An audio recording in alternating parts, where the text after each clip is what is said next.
Oh, well, welcome to the wonderful world of metal point. Now, metal point is the art of drawing, not with a pencil, but with a piece of metal.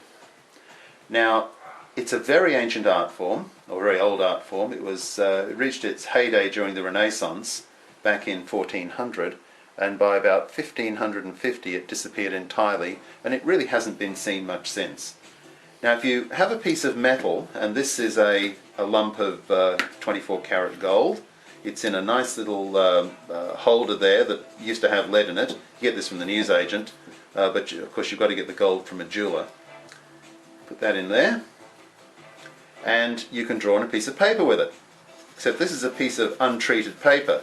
Normal stuff you get in a book or a computer paper there, something like that. And it won't leave a mark. However, if you coat the paper with something, it's an undercoat of some description, then you'll get a mark, a track. As you can see here, when you actually try to draw with this, it leaves a beautiful grey line. And you see it's like, notice I'm doing this in circular motions there. That's how you actually get the gold onto the paper. It's not quite like drawing with a pencil, but it's very close.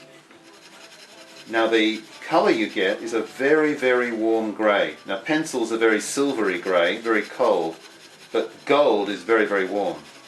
Now you don't have to use gold, you can use other things, but just to show you there's no tricks here, I've got a gold wedding ring here, and you can just as easily use that. Now here we go. This is an error. I'm drawing a picture of the mask in front of me, a Renaissance mask. I thought that was rather appropriate since it was invented during the Renaissance. And there you go. See the circular motions of the ring there? Will leave a beautiful gold track. There you go. Like that. Now I wouldn't recommend this as a method of polishing up your wedding rings at all, because the gold is actually being transferred to the surface and you're wearing the wedding ring out, which won't make you very popular with your wife. So there we go. It's nice little circular motions. Now this is a gold ingot, and it will work exactly the same way. See? It'll leave a nice little golden line. Now, gold is not the only metal. If I want darker tones, I'd use silver.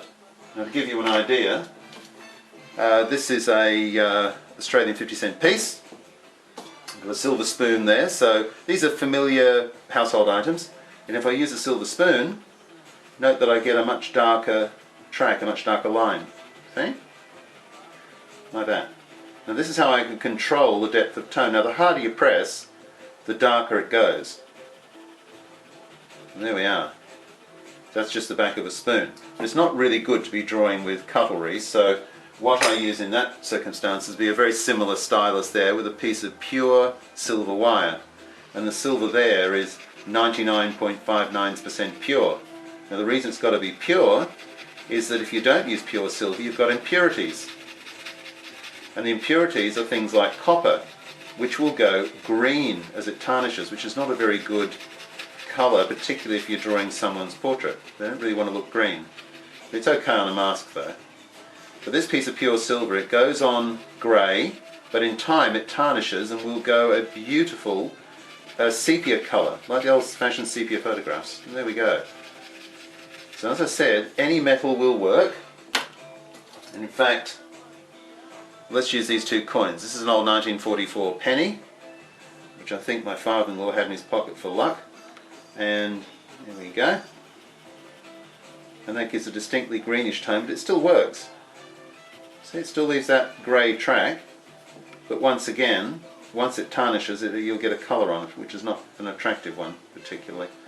Now the old Australian 50-cent piece is good because it's got very high quantities of silver. So if you use that, very, very dark, see? It goes on extremely dark, and if I want to work on that ribbon over there of the mask, see, I can really work that in. Now don't get the impression that I actually do drawings with bits and pieces of coins next to me. I don't. I always use the styluses, or styli, and I use that of course because it's far more accurate than holding a coin in your hand or a lump of gold. But it's just to demonstrate any metal whatsoever will work on this surface. That's why you can't wear jewellery when you're doing a gold point, because you're going to get little marks all over it, and once the mark goes down, that's it. Can't do anything about it. Now this is a completed gold point. It's actually a mix of gold and silver. And you can see where the dark tones are is silver and the lighter tones are gold. Now this particular drawing is one of a squirrel glider, and I've tried to get that beautiful luminous ghostly look that they have at night time on these, but that's very, very typical of a gold point drawing in this method. So you just get the tones deeper and deeper and deeper as you rub it with the gold. You won't be able to see much going on there because it's just about got as much as it can take on there. You do reach a saturation point with the gold, and then you've got to switch it to silver to get darker tones. So if I was to work this over in silver, I'll just extend that little bit of bark there, and you can see how that would come up. See? There. It's a bit darker there. There we are.